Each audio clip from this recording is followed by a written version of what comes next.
น้องนี่ว่าพบคนอยู่บ้านว่าเลียวกับกระเท่าไม่นายแหละมือแค่แมนชุน้องนี่แหละไอ้บุญเฮงบุเรงเดี๋ยวที่บุเรงเลยลูกน้องสายฝนบ่ซื้อลูกเพิ่นอืมพอดีทีมงานพ่อแล้วพาเพิ่นไปพักอยู่เวียงชัยพี่หน่อยเนาะอ่าโอ้หูจักเซยเจ้าเนาะ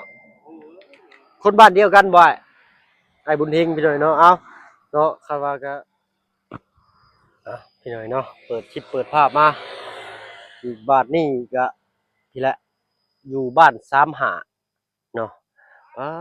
มาบาทนี้โจนบ่จือพี่หน่อยเนาะที่ดินแปลงนี้ก็เป็นที่ของทางแม่ฮักทางลุงจันทร์เพิ่นได้มอบให้ทางทีมงานเพิ่นพี่หน่อยเนาะคือว่า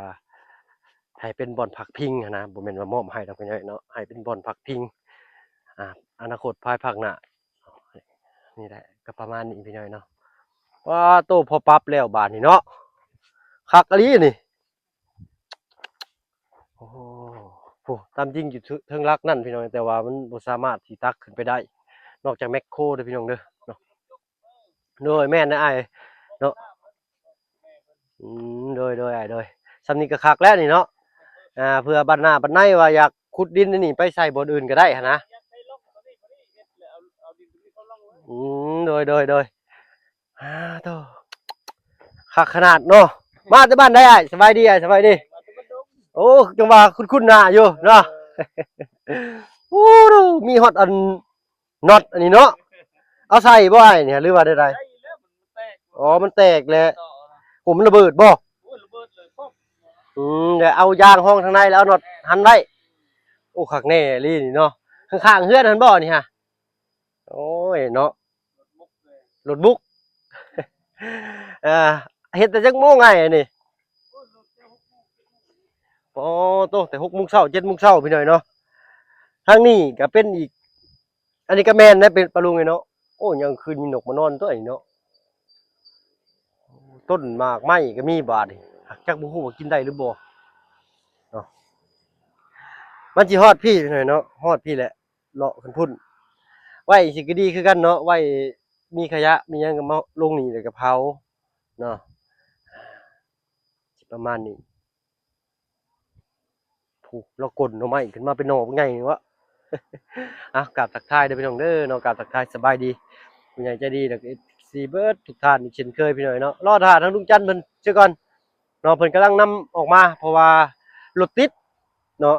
สะพานขาดหรือว่าคัวขาดขาดจังหน่อยได้เด้อเนาะเพราะว่าทั้งเพิ่นกำลังออกมาแต่บันดงเมื่อกี้นี่ออกมาแต่บันดงพี่น้อยเนาะ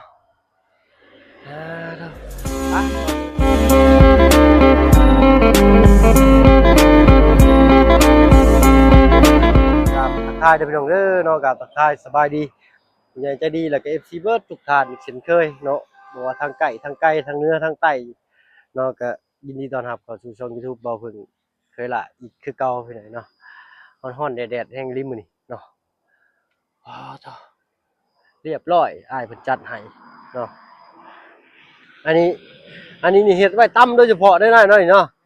โอ้เฮ็ดคัดซี่เด้อนี่คัดซี่แต่งต้นต่อไม่ดีต่อไม้ยังนี่เอาตัวนี้ดันเลยบ่ต้องเอาตัวนี้เนาะคักอีหลีนี่เนาะสมบุกสมบันพี่น้อยเนาะมาบ่ทันเพิ่นพี่น้อยเนาะเมื่อกี้นี่เข้าไปสวนน้องป๊อปเพิ่นเนาะไปสวนน้องป๊อปแล้วออกมาบ่ทันว่าสิมาเบิ่งเพิ่นดุดให้ปลาลุงเพิ่นเบิ่งนำบัดคักๆบ่ทันซ้ำเบิ่งขึ้นไปเบิ่งต้นผักขี้เหล็กก่อนพี่ยังเหลืออยู่บ่ผักขี้เหล็กต้นผักขาพี่เพิ่นถอยก้นขึ้นมาจนฮอดพี่อู้ผักตำลิงก็มีเนาะว้าเป็นได้ปลาลุงบาดนี่อยู่มุมสูงเด้อบัดนี้เด้อเป็นบ่อนพักพิงของทีมงานเพิ่นพี่น้องเนาะเพิ่นอุทิศให้ทางทีมงานเพิ่นไว้เฮ็ดบ่อนศูนย์พักพิงเนาะอนาคตภายภาคหน้าเพื่อบ่มีเงินเช่าบ้านเพิ่นแล้วเพิ่นบ่ให้เช่าแล้วเบิดสัญญาแล้วเพิ่นก็สิได้พี่แหละมาปลูกกระต๊อบกลางต่อกลางเต็นท์นอนแถวนี้ก็ได้ดอกพี่น้อยเนาะกลางเต็นท์คนละบ่อนนี่ก็ได้แหละนี่ คักงามเพียงกันคักอะลีเพิ่นเฮ็ดให้เนาะฝีมือบ่ธรรมดาตัวนี้เนาะ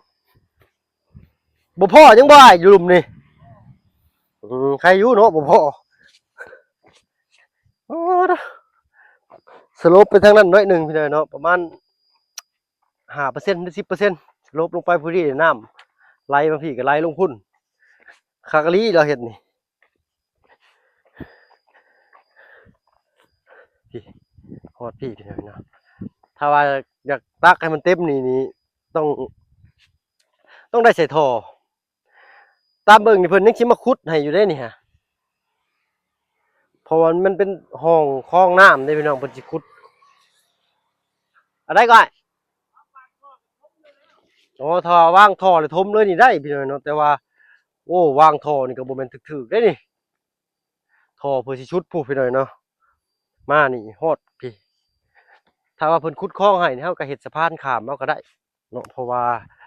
ทางอันเพิ่นเฮ็ดทางเพิ่นก็มาขุดลอกคลองให้อยู่เนาะแต่ว่าคือว่าลอกไปแล้วเห็นรอยลอกไปแล้วเนาะคือสิได้แต่ส่ำนี้ปอโตต้นผักขี้เหล็ก5แก้วก็บ่เหลือแล้วเฮ็ดไงขึ้นมากลขึ้นมาโอ้คักอีหลีนี่นี่เป็นห้วยห้องคลองบึงพี่น้อยเนาะโตบุกเบิกใหม่อนาคตต่อไปนี่ก็สิแบบนี้แหละพี่น้อยสุดสายทางเลยข้อยพอของดีแล้วบัดนี้โอ้ยบ่มีเนาะหน่อไม้มีพี่อือฮึรอท่าทางลุงจันทร์เพิ่นจักหน่อยพี่น้อยเนาะเพราะว่าทางลุงจันทร์เพิ่นกำลังออกมารถติดนี่แหละคือสิมาเลยแหละตามเบิ่งนี่ครับว่าเพิ่นยังสิแวะเอากระเป๋าเสื้อผ้าอยู่เฮือนอยู่พี่น้อยเนาะเพราะว่าสิพากันเดินทางขึ้นหนองแจ้งเนาะมื้ออื่นเด้อพี่น้องเด้อเนาะจังไดก็เป็นกำลังใจให้ทางสามกกสามเคยแหน่เนาะเดินทางขึ้นหนองแจ้งเป็นครั้งแรกของบ่าวเพิ่งคือกันเนาะสิได้เดินทางขึ้นหนองแจ้งเนาะโอ้โตจักสิได้ไปนำหมู่หรือบ่พี่น้อยเนาะอ่าเงินค่าปี้บ่พอซำบ่จักนี่เนาะ เอาขึ้นไปก็ต้องมีค่าใช้จ่ายเด้อพี่น้อยเนาะอาหารการอยู่การกินเนาะก็ว่าขึ้นไปก็ใครอยู่ดอกพี่น้อยเนาะเพิ่งอาศัยใบบุญลุงเพิ่นใบบุญเพิ่นใบใหญ่อยู่ทางลุงนี่ก็ได้เนาะอ้าวใช้ทางเพิ่นยังเข้าไปเก็บเสื้อผ้าอยู่ได้เด้อเนาะอ้ายเพิ่นก็ประสบการณ์บ่ได้เว้าพี่น้อยโชคโชนขนาดเนาะเคยดุดมาแต่บ้านใดแน่อ้ายโอ้ยหลายเลยหลายเนาะน้องมึงไปเคยร่วมงานกันอยู่พี่น้อยเนาะดุดอยู่บ้านน้องต้นกล้าแม่นบ่อ้ายเก่งไข่แม่นบ่ให้บ้านน้องต้นกล้าเพิ่นพี่น้อยก็อ้ายเพิ่นผู้นี้แหละดุดให้มื้อนั้นดุดปรับดินให้น้องเพิ่นเนาะดินบ่นั่นก็เป็นดินทางอันอ้ายเฮือนสร้างอะได้นะโอ้เพิ่นแลกให้เนาะเพิ่นว่าดินเก่าเพิ่นอยู่แจ้เพิ่นอยู่บ่ได้เพิ่นว่าเพิ่นแต่ว่าอยู่เลยท่านเพิ่นเสีย3คนเนี่ยนะเพิ่นเลยย้ายออกมาเพิ่นเลยขอตอนแรกว่าสิขอซื้อน้ำเพิ่นบ่ขายเพิ่นว่าถ้าว่า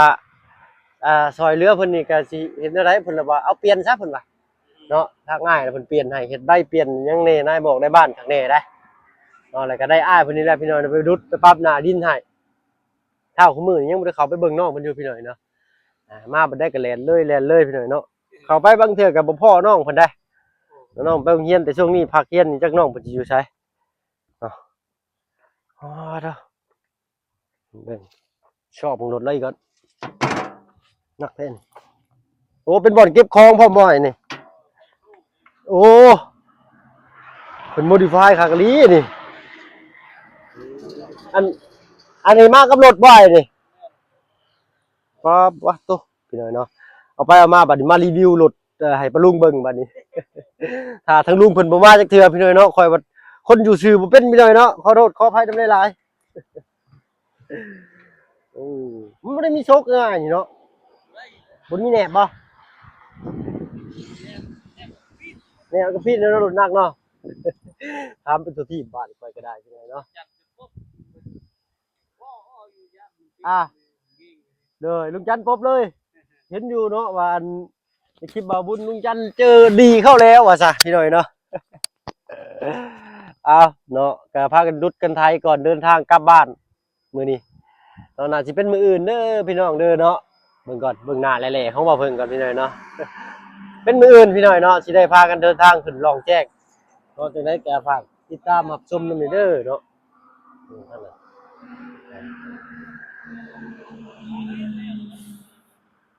ถมคืนได้ป่ะซะมาซ่าถมคืนได้ป่ะสิ เพิ่นโทรทางลุงเพิ่นเนาะ ยัง ทางเพิ่นนั้นว่ายันมีเวียกอื่นไปอีก โอ้ยมันบ่เห็นหนหากมาแล้วไปทางไหนแหละจักมันไปทางไหนมาเบิ่งดู อ่ะบ่เห็นหนหากเราอ่ะ เอาน้ำมากินเด้อ อันน้ำมาเพื่อเด้อสั่นเพิ่นว่าได้ก็อะไรเพิ่น เพิ่นว่างก็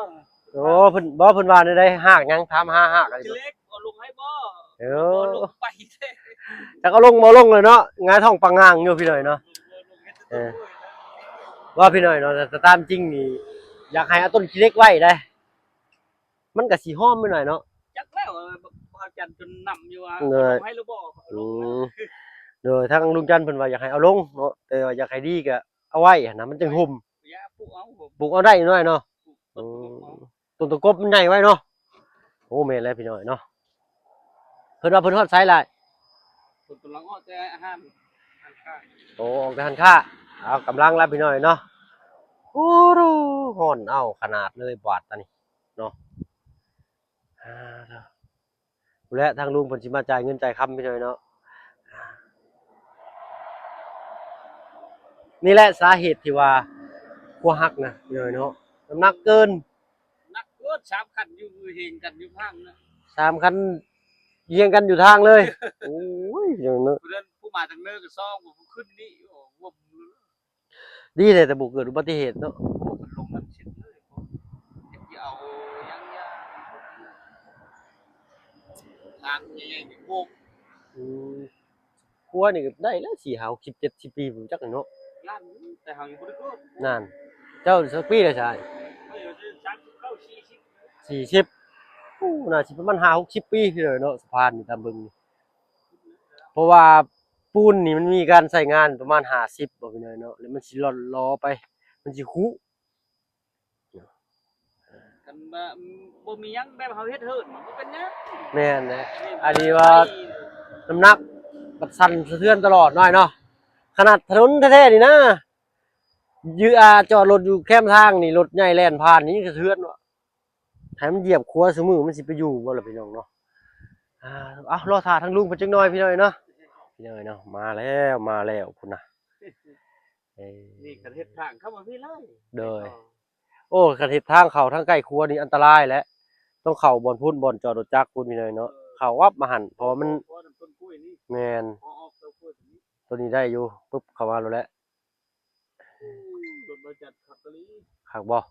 มีแต่ขี้ต้มเดี๋ยวสิเพิ่นสิไปล้างอยู่พี่น้อยเนาะ โอ้คนไปตลอด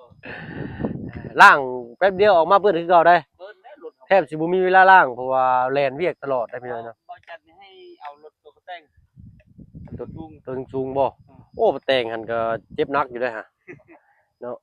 เจ็บหนักอยู่เนาะใส่ รถเอาไปตามบ้านนอกดิ แม่นใส่ ทางนั้นรถห่อนทางนั้นนี่ก็ขึ้นเหมือนกัน ทางหอนี่บ่ขึ้นเบิดเลยได้ ไปฮอดตาดสลอกตาดสะแลนบ่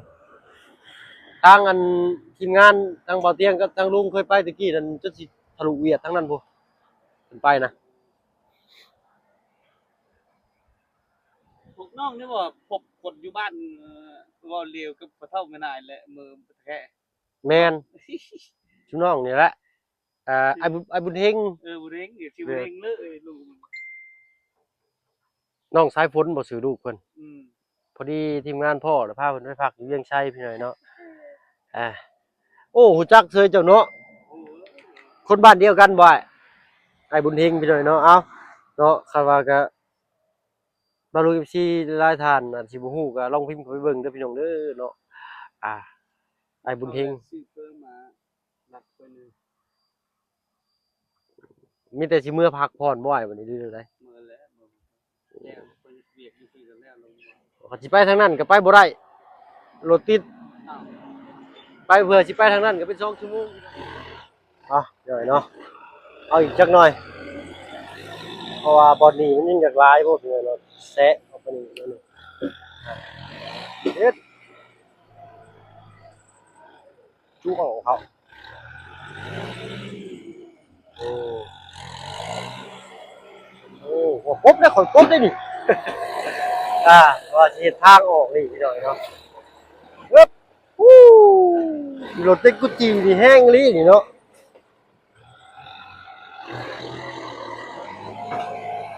เอิบโอ้โหปีใหญ่ปีใหญ่โอ้โอ้โหโอ้เออเอาแค่นี้โอ้ปีจนนั้นบักใหญ่นึงพี่น้อยเด้อสิได้เด้อข่อยได้ไว้กินหมากก็ได้เด้อโอ้รุนแรงอีหลีนี่เนาะจังพอบ่าวบุญสารวัตรเพิ่นจึงตื่นเอ็ดแล้วสิเอาก้นจ้วงเข้าบาดนี่นั่นละไถโอ้เอามือไถหน้าคือสิคักพี่น้อยเนาะเราขุดร่องให้ขุดร่องน้ำโอ้ทางหน้าแทบไม่ต้องแนมเลยนี่เนาะปล่อยทางหน้าเบิ่งอยู่ได้หัวหน้าเอ้ย โอ้โคตรอะลีนี่แบดเบิร์ดอีกแล้วพี่น้อยเนาะโอ้ยคักขนาดอันนี้โอ้ยป๊บแม่ป๊บแม่โอ้ดูดูโอ้โหเออเพิ่นบ่ได้ให้บ่ได้หยังได้ลุงเลยสบายดีจ้ะเพิ่นบ่ได้ให้บ่ได้หยังดอกใดแต่ว่าเพิ่นชำนาญหั้นนะว่าง่ายๆใช่พี่น้อยเนาะโอ้เราเฮ็ดกี่ตื่นเบิดว่าเราบ่ต้องเนมหน้าเลยว่าเนมมันหมากไถอย่างเดียวอะอ้าว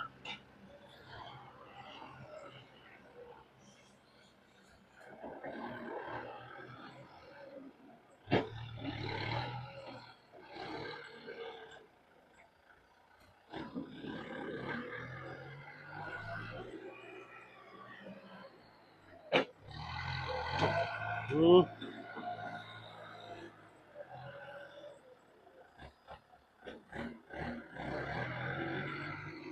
เพิ่นเบิ่งระดับให้พี่น้อยเนาะ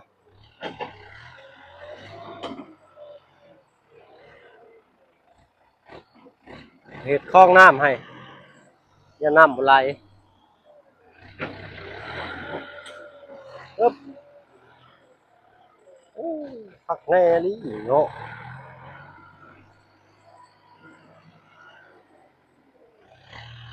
ด้วยไปอึ๊บ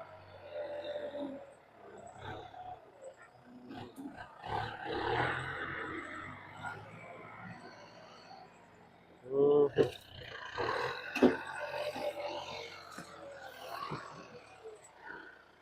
ผมก็ขออนุญาตละบัด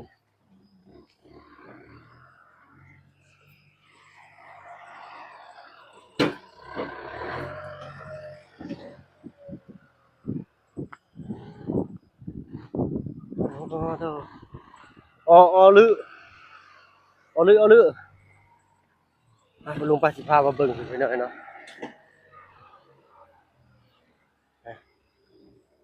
พี่เพิ่นปักหมกไทยลงให้เฮ็ดคลองน้ำพี่หน่อยเนาะจ้วยไปเพิ่นก็สิเอารถต้อมขึ้นมาจังซี่พี่หน่อยเนาะอืมเอ้าถ้าบ่เพิ่นก็สิขอตัวลำลาก่อนโอ้คักเนาะประตูเนาะสบายดีจ้ะโอ้คักเนาะประเทศคักอีหลีนี่เอออันนี้เพิ่นผู้ที่แบ่งให้พี่หน่อยเนาะเออปึ๊บแล้วโอ้คนขับเพิ่นนี่สุดยอดเลยพี่หน่อยเนาะงามถ้าว่าดินพอนี่ก็ให้มันเพียงกันพี่ก็ได้โอ้คือกันเอาไปทางอื่นก่อนบัดนี้เนาะขอบใจทางประตูเพิ่นหลายๆโอ้ยสบายดีเจ้าโอ้โธ่โอ้ยต้นกล้วยต้นนี้ค่อยโลห้องน้ำเบิกๆกินนี่พี่หน่อยเนาะบ่เป็นกล้วยตานีเด้นี่กล้วยน้ำว้าเด้พี่หน่อยเนาะมีปีบักใหญ่หนึงพบพ้อกันคลิปหน้าพี่น้องเนาะสำหรับคลิปนี้เท่าเพิ่นขอตัวลำลาแล้วเดี๋ยวทางบ่เพิ่นสิไปทำความสะอาดเจ้าของก่อนพี่น้องเนาะไปหาตัดผมตัดเผ้าก่อนเนาะผมยาวลุงลังแฮ่งคือโจรเขานับมือนะเว้นอ่าหาตัดผมตัดสางก่อนพี่น้องเนาะช่วงนี้หน้าร้อนไปแล้วพี่น้องเนาะอยู่ดีมีแรงไปสุขคนเด้อเนาะสบายดีจ้า